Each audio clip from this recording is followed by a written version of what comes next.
தன்னுடைய அவங்க எல்லாருமே நலனை விட ஒரு படி மேலே தானே. இந்திரன் எவ்வளோ பெரிய ஒரு கூட்டத்துக்கே தலைவன். அக்னி நினச்சா எல்லாரும் எரிச்சிடலாம். இப்படி பல திறமைகள் தங்களுக்குள்ளே இருந்தும் தங்களுடைய ஒரிஜினல் உருவத்தை காட்டுறதுக்கு விரும்பலை. ஏன்னா தமயந்தி வரமாட்டா. என்னதான் நம்மக்கிட்ட நம்மளுடைய ஒரிஜினல் பெரிய லெவலில் இருந்தாலும் தமயந்தி அதுக்கெல்லாம் மசைகிற ஆள் இல்லை அப்படிங்கிறத அவங்க தெரிஞ்சதுனால தான் நலன் மாதிரியான உருவம் கொண்டு ஒரு நலன்றவன் நரன் மாதிரியான உருவத்தை எடுத்துக்கிட்டு அங்கே உட்கார்ந்தாங்க. அவங்க செய்த அதே சூழ்ச்சி தான் அவங்கள ஈஸியாகவே காட்டி கொடுத்தது. அவளுக்கு காட்டி கொடுத்ததே அதுதான். அவங்க நேரடியாக வந்திருந்தா கூட அவள் அந்தளவுக்கு அவங்களுடைய அவங்க என்ன நினைக்கிறாங்கன்றதை அவள் புரிஞ்சிருக்க மாட்டா. ஆனால் நலன் மாதிரி அவங்க மார்வேஷத்தை வந்தது தான் அவங்கள ரொம்ப ஈஸியாக அவள் அடையாளம் கண்டுபிடிச்சிட்டா. கரெக்டாக நலனை தேடி பிடிச்சிட்டா. இதுதான் உயிர் சக்திக்கும் உடலுக்கும் இருக்கிற ஈர்ப்பு விசை. இதான் அந்த பஞ்சபூதங்கள் அந்த உடல் சக்திக்குள்ளே இருந்து இயக்கிக்கிட்டு இருக்கு. அந்த உயிர் சக்தி அந்த உடலுக்குள்ளே இயக்குது. எப்படி அதாவது எப்படி தான் கண்ணை கட்டி விட்டாலும் அந்த காலத்தில் இது ஒரு கலையாக இருந்தது தெரியுங்களா. விளையாட்டில் கண்ணை கட்டினாலும் மிகச்சரியான தேர்வை போய் தேடிடுவாங்க. மனைவிகளுக்கு கண்ணை கட்டி கணவன்களை கரெக்டாக கண்டுபிடிக்க சொல்லுவாங்க. இதெல்லாம் இருந்திருக்கு. ஏன் கணவனுங்களுக்கு கண்ணு கட்டி மனைவியை தேட சொல்லலை? ஏன்னா ஒரு கணவனால் தன் மனைவியை அந்தளவுக்கு உணர முடியாது. அவன் வெறும் உடல் தானே. ஆனால் உயிர் சக்தியால் மிகச்சரியாக உடலை உணர்ந்துட முடியும். உயிர் சக்தி இல்லையாது. உடல்ன்றது வெறும் சிவம் தான். சவம் புரிஞ்சுக்கிட்டீங்களா? ஏன் சவம்ன்ற வார்த்தை, சவம்னா உடல், அதான் ஆண்கள். அதனால தான் சிவம்ன்ற பேர் வந்தது. சக்தி அப்படிங்கிறது என்ன? உயிர் சக்தி, அது பெண். அதனால தான் பெண்களை சக்தின்னு சொல்கிறாங்க. ஒரு சக்தியால் தான் தன்னுடைய சிவம் அப்படிங்கிற சவத்தை ரொம்ப ஈஸியாக உணர்ந்துட முடியும், ஈர்த்து கொள்ள முடியும். சக்தி தான் ஆணை இருக்க முடியும். சவத்தோட வேலை என்ன? தன்னுடைய திறமைகளை காட்டுறது மட்டும்தான். அது அதோடைய கடமை.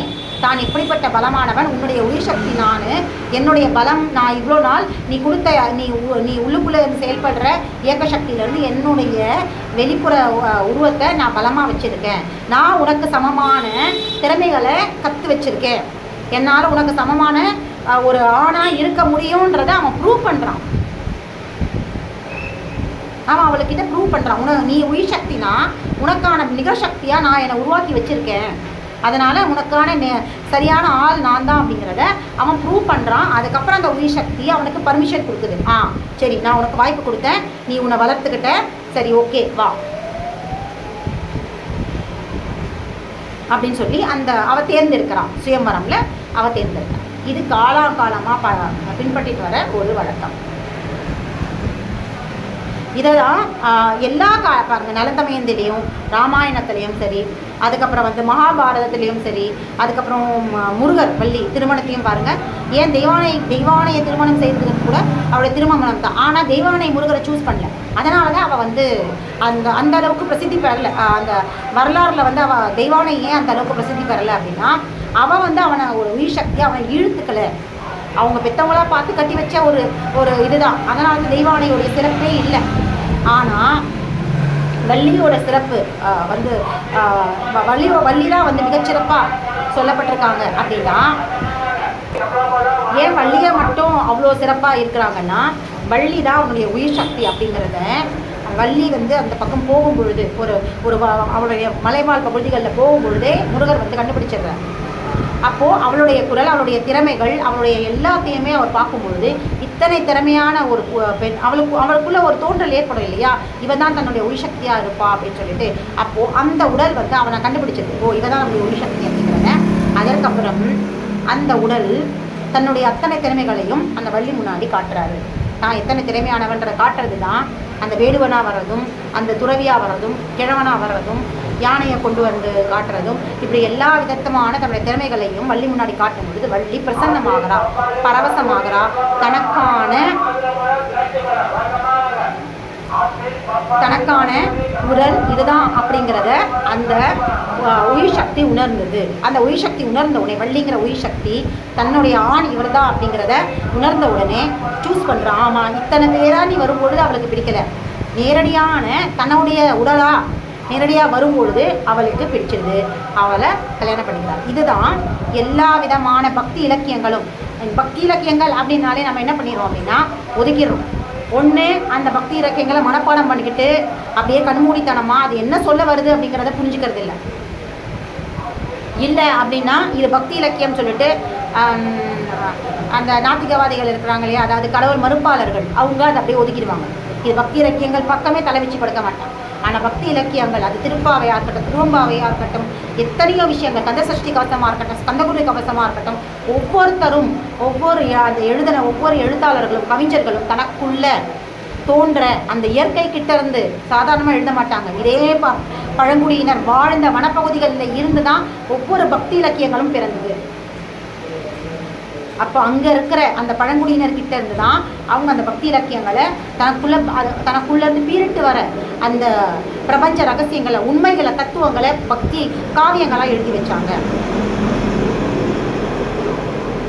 அப்போது அப்படியானது அந்த சஷ்டி கவசம்ல குறவர் குலத்தை தேவராயர் அப்படிங்கிற ஒரு புலவர், முருகருடைய பக்தர், தீவிர பக்தர், அவர் அங்கே உணர்ந்ததை அவர் அங்கே எழுதியிருக்கார் கந்த சஷ்டி கவசம்ல.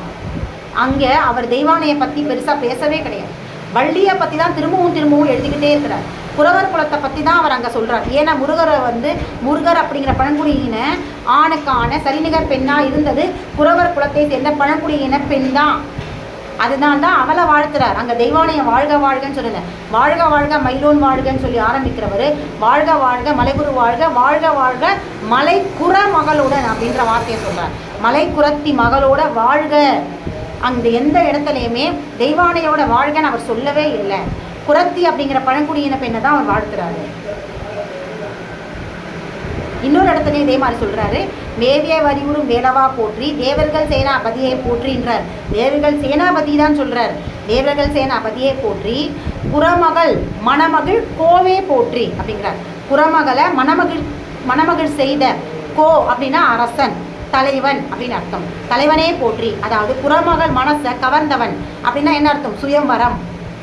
அப்போ ஒரு ஆண் ஒரு பெண்ணை மனம் கவர்ந்தா மட்டும்தான் அந்த உயிர் சக்தி அவளுக்கு பிடிச்சிருந்தா மட்டும்தான் தேர்வு செய்ய முடியும். அப்போ குறமகள் அப்படிங்கிற உயிர் சக்தி, அப்போ எந்த உயர முருகனை விட அவர் அந்த குறமகளை தான் மேலே தூக்கி வச்சு பேசுகிறார். அப்போ குறமகளை நீ மணமகள் செய்த கோவே போற்றி, அதாவது இப்படி அவன் நினச்சிருந்தா முருகனை, அதாவது கோவை மணமகள் செய்த குறமகளையே போற்றின்னு எழுதியிருக்கலாம் இல்லையா? அப்புறம் அப்படி எழுதலையே. அப்போனா என்ன அர்த்தம்? இங்கே ஆணை பெண் பிரசன்னம் செய்ய வேண்டிய அவசியம் இல்லை, ஆணை ப்ளீஸ் செய்ய வேண்டிய அவசியம் இல்லை.